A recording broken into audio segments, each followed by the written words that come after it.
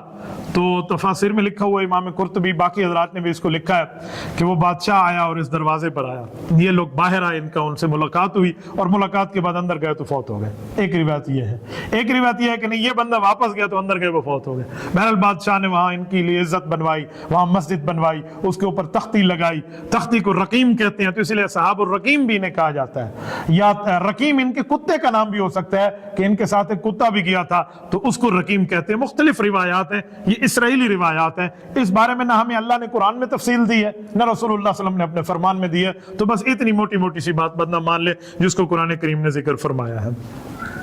اس میں اللہ تعالیٰ نے ان کے اجسام کی حفاظت فرمائی۔ اللہ تعالیٰ فرماتے ہیں جب سورج آتا تھا تو میں ڈائریکٹ ان کے اوپر روشنی نہیں پڑنے دیتا تھا، یا دائیں ہوتی تھی یا بائیں ہوتی تھی، بس روشنی ادھر سے ادھر ہو کر گزر جاتی، ادھر سے ادھر، اور میرے آسمان سے فرشتے آتے اور آ کر ان کی سائیڈ چینج کرتے تھے۔ نقلبہم ذات الیمین و ذات الشمال، ان کی سائیڈ چینج کر رہے ہیں۔ رب کریم کا معاملہ ہے، اللہ تعالیٰ جیسے چاہے ویسے ہی کرے۔ آگے پھر ان کی پوری ترتیب ہوئی۔ اب اس پر سوال ہے کہ کتنے بندے تھے، ان کی تعداد کتنی تھی؟ قرآن کریم نے کوئی تعداد کے بارے میں واضح طور پہ اسپیسیفک ورلڈ نہیں دیا کہ اتنے ہی تھے، اس کے بارے میں مختلف آیات ہیں، کوئی کہتے ہیں 7 تھے، کوئی کہتے ہیں 9 ہیں۔ بہرحال اس کی پوری تفصیل ہے جو موجود ہے، حضرت ابن عباس رضی اللہ عنہما کا قول ملتا ہے، وہ فرماتے ہیں 7 یہ تھے اور 8واں ان کا کتا تھا جس کو رقیم کہا گیا۔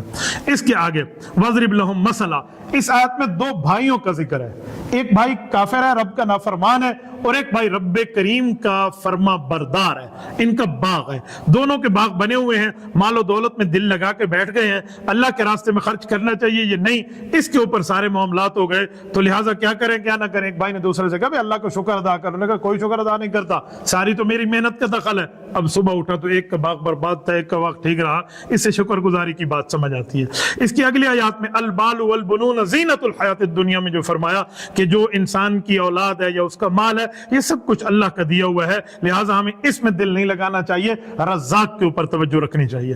پھر حضرت موسیٰ علیہ السلام اور حضرت خضر کا واقعہ بیان فرمایا، اور یہ واقعہ 15 پارے 16 پارے تک جاتا ہے۔ اس کا پہلا حصہ میں آپ کی خدمت میں عرض کر دیتا ہوں۔ حضرت موسیٰ علیہ السلام نے ایک مرتبہ ان سے سوال ہوا کہ اس دھرتی پہ سب سے بڑا عالم کون ہے؟ تو حضرت موسیٰ علیہ السلام نے فرمایا میں ہوں، اور یہ بات بالکل ٹھیک تھی کہ حضرت موسیٰ علیہ السلام ہی وقت کے نبی ہیں اور اس دھرتی کے اس وقت سب سے بڑے عالم ہیں، لیکن رب کریم نے ایک بات امت کو سمجھا دی حضرت موسیٰ کے ذریعے کہ جب کوئی اس طرح پوچھے تو یوں جواب نہیں دینا چاہیے میں ہوں، بلکہ یوں کہے اللہ تعالیٰ جانتے ہیں۔ تو حضرت موسیٰ علیہ السلام نے ساتھ یہ نہیں فرمایا، تو رب کریم نے پھر اس تشریعی نبی کو، تشریعی نبی کا معنی ہے جس کا تعلق عوام سے ہوتا ہے، اور تکوینی نبی وہ ہوتے ہیں جن کا تعلق اللہ تعالیٰ کے آسمان زمین کے معاملات سے ہوتے ہیں، ان کا تعلق عوام سے نہیں ہوتا۔ تو تشریعی نبی حضرت موسیٰ علیہ السلام کو تکوینی نبی کے پاس بھیج دیا گیا کہ جائیں ذرا ان سے بھی علم کی باتیں سمجھیں، حضرت خضر علیہ السلام کے پاس۔ موسیٰ علیہ السلام اپنے شاگرد کو جن کا نام ہے حضرت یوشع بن نون علیہ السلام، بعد میں نبی بنے ہیں، یہ حضرت موسیٰ علیہ السلام کے ایسے ساتھی تھے جیسے حضور پاک علیہ السلام کے حضرت ابو بکر صدیق ہے رضی اللہ عنہ، ان کو ساتھ لے کر یہ وہاں گئے اور وہاں جا کر اس سے ملاقات ہوئی اور ان سے مختلف باتیں ہوئیں۔ پھر یہاں سے آیت نمبر 60 سے لے کر آیت نمبر 82 تک اس پورے قصے کو بیان فرمایا گیا ہے۔ انشاءاللہ تعالی کل 16 پارے میں اس کی تفصیل آپ کی خدمت میں عرض کروں گا۔ جزاکم اللہ تعالی وآخر دعوانا ان الحمد للہ رب العالمین۔